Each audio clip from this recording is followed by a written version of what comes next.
Alors, pour revenir sur le rapport qui nous tient ici, si nous percevons bien dans cette feuille de route des objectifs très intéressants, comme le fait de garantir une proximité des services aux habitants, nous exprimons de véritables craintes au regard de plusieurs contradictions. Les services publics sont envisagés comme une entreprise. Ils doivent répondre selon les objectifs indiqués à des enjeux promotionnels, à des prix décernés, à l'innovation, à des bonnes pratiques recensées via un benchmarking. Conçus ainsi, les services publics se trouvent défigurés par le New Public Management. Or, les habitants ne demandent pas à être interrogés ou à être satisfaits comme s'ils avaient bénéficié d'un service après-vente. Ils demandent d'être écoutés au regard de leurs besoins. Aujourd'hui, le nombre de personnes qui restent désemparées en l'absence de guichets et de personnel est encore trop important. Les procédures sont complexes entre les différentes administrations et je ne comprends pas que leur simplification par notre institution passe par la recherche d'efficacité et de rationalisation. La politique gouvernementale impose le tout numérique.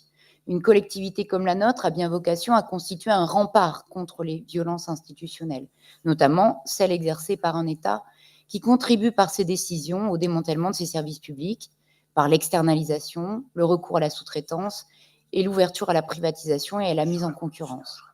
Comment la CEA peut-elle offrir un service public au plus près des habitants, avec un accueil humain recevant du public, alors que le gouvernement prend le prétexte du numérique pour dégrader le service public, pour réduire le nombre d'agents?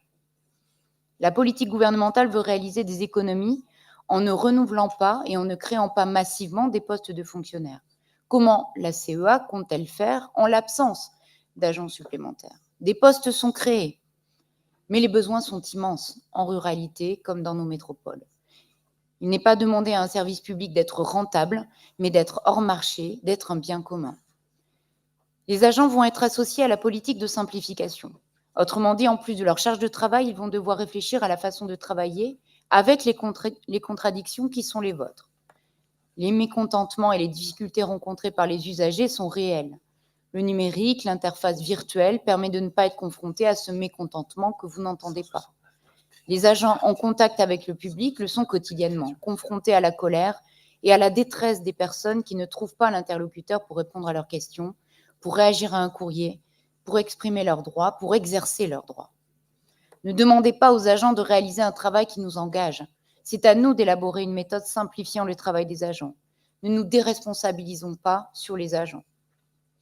Notre groupe souhaite qu'une réflexion s'engage sur de véritables services publics de proximité en créant de nombreux postes déployés sur toute l'Alsace, en améliorant les conditions de travail des agents soutenus dans l'accompagnement qu'il et elle assurent vis-à-vis des habitants.